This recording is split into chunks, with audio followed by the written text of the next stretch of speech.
Welcome back to Houdini 101. My name is Jared, and this is the mini-series where I'm teaching complete beginners in SideFX Houdini how to go from their very first time opening the program to having a full-blown product animation.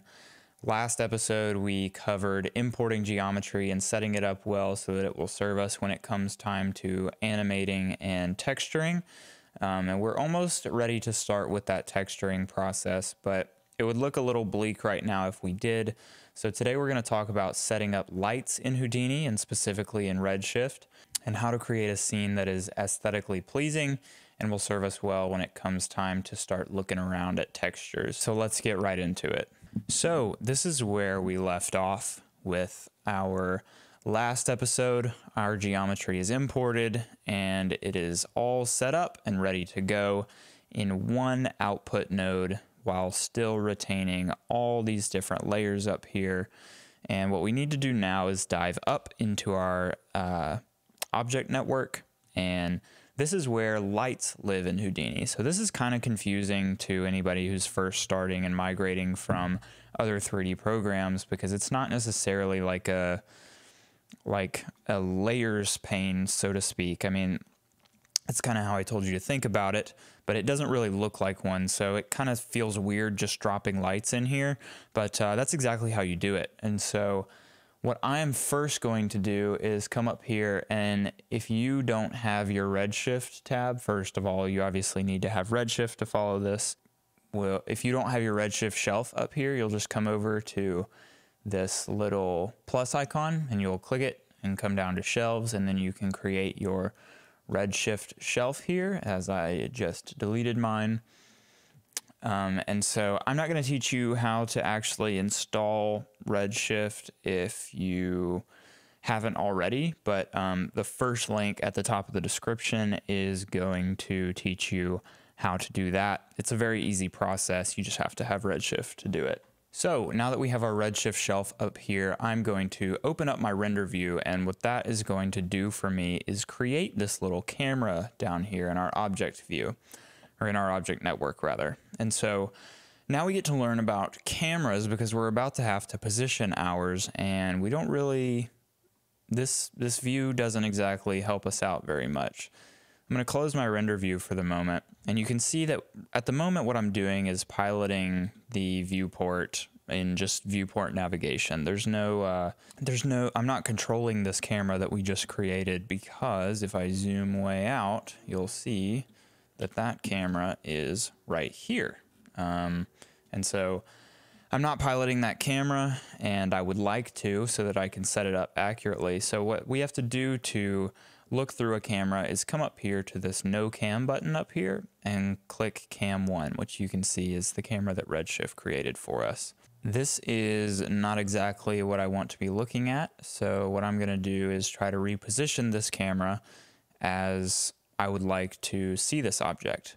But oh no, when I move around in the camera, it doesn't actually follow me. So how do we fix this? Well, now we get to learn about one of these buttons over here that we talked about in the first episode that we would use later. So if I come back into cam 1, I'm going to click this little button right here that says lock camera / light to view. And that is going to do exactly what it says it does.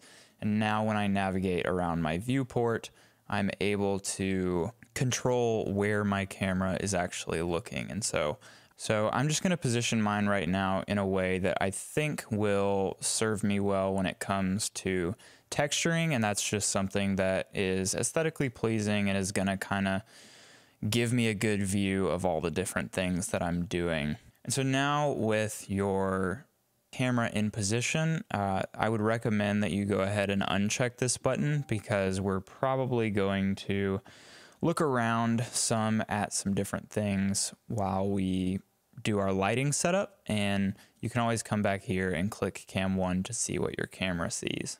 So what I'm going to do now is open my Redshift render view back up, and now we should see what our camera sees, and we do. So we've done everything right there. If you don't, you can come into this little auto button here and select your camera manually if for whatever reason it's not showing you your camera, but mine is, so I'm just going to leave it there. Now, obviously, Houdini doesn't have any default lighting, so this is it's not very representative of what's actually going on in the scene. And like I said, lights are kind of just plopped over here in the object view when it comes to actually building your lighting setup out. So if I come over here and I hit tab in my object network and I just type light, I can drop in a light and you'll see that we automatically have some different shadows happening here that look significantly better already, even though this light is not very well positioned at all. I'm going to move my render view up over here for the moment so that we can go about moving some stuff around. So if I hit enter on my keyboard, I'll bring up that handle tool that we talked about in episode 1, and I can move this light around and do all kinds of things with it.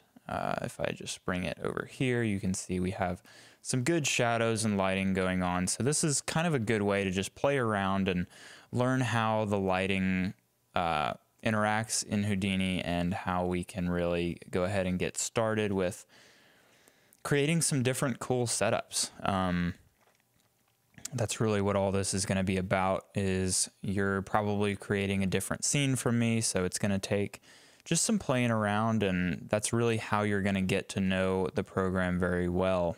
I'm going to delete this light because I would like to start out with an HDRI lighting setup. And if you're unfamiliar with HDRIs, there are plenty of videos out there on what they are. It's essentially just image mapped lighting. And so in Redshift, I'm going to create an HDRI by coming in here and typing RS, and I'm going to drop in an RS light dome because that is how Redshift handles HDRIs. Our image gets very gray for a second, and we need to come into our parameters up here into the light tab, and then we can specify a texture for this RS dome light. If I come over here to my file picker, I can take Houdini to where my HDRIs live, and for me personally, I'm going to use one of these quasar banks from Grayscale Gorilla. You can use any HDRI you want or have available to you, but I'm going to use one of these. Double click that, it should open automatically, and you can already see how good this is looking. Now, I'm going to pause for a moment to talk about the viewport because I don't really want to see this HDRI image in my viewport. It looks a little messy. I don't really like it as I navigate around. I don't really want to see it. So what we need to do to get rid of that is we need to click in our viewport somewhere and then hit D on your keyboard. And this will bring up our world display options. And you can see there are just about infinite ways to customize your view in the Houdini viewport. There are plenty of these to go over on your own and in other videos, but we're going to come over to the background tab, and what we need to do is uncheck display environment lights as backgrounds. That'll get rid of that image in our viewport, and I can come over to this color scheme now, and depending on your scene, you can leave it at light, you can do dark, you can do gray. I'm going to do dark because it's more indicative of what our actual lighting setup is, but that's just a good thing to know for how to change the viewport view of your display. So this is looking good, but I don't want this background in my HDRI either. So what I need to do now is select my Redshift light dome, and I need to come into the environment tab and just uncheck background. And what that will do is just give you your reflections. And I'm going to go ahead and select my camera, lock my camera view, and do some moving around to kind of find where I get some good reflections here. Now this is all good and well, but I don't really have enough lighting in the scene yet. This is still looking a little dim, even if much better than before. So what I'm going to do is I'm going to hit tab in my network view, and I'm going to type in RS, and I'm going to drop in an RS light, just a Redshift light that will essentially act as an area light by default. I'm going to minimize my Redshift render view for the moment so that I can hit enter on my keyboard and start to transform this area light a little bit. I think I want this to be just an overhead light, and if I come into the light options, I can change the size of the object, and I think I want it to be About 1/3 of its current size. So I'm gonna just go 0.33 on all of these different axes. And if I bring up my Redshift render view now, you can see we have some much brighter light coming from the top of our object. This is starting to look really good. So at this point, you can probably kind of get the hang of playing with the lighting on your own. And it really is as simple as just playing with the different kinds of lights, playing with the settings in your parameters, and coming up with a light that fits your scene best. I'm creating a pretty dark product ad, so I'm not going to end up doing too much more from what I have here. I'm probably about to add some backlighting. So if I hit tab and drop in another RS light, which is just going to be another area light, I can hit enter on my keyboard in my viewport to get this light turned around, and let's see if we can't move it back on the Z-axis. So now this light is behind my model. I'm going to unlock my camera here and hit escape so that I can move around some and get to know where this light is. Again, with this light, I think I want it to be about 1/3 of its size. So I'm going to go 0.33, 0.33, 0.33. And I'm kind of liking how this lighting setup is starting to look. So you can experiment with the different kinds of lights in Houdini a lot. A lot of people do their lighting setups and sort of scene compiling in other programs, but I like doing it in Houdini, quite frankly. In my experience, it's very easy to work with, and I love playing around with all the different kinds of lights. So that was a quick introduction to lighting in Redshift and Houdini. In the next episode of this mini series, we're going to go into texturing and assigning textures to objects. So this lighting setup will certainly help us out in visualizing a lot of that. And so that's going to about wrap it up for this video. Leave a like if it helped you, and I hope to see you in the next one. Thank you very much.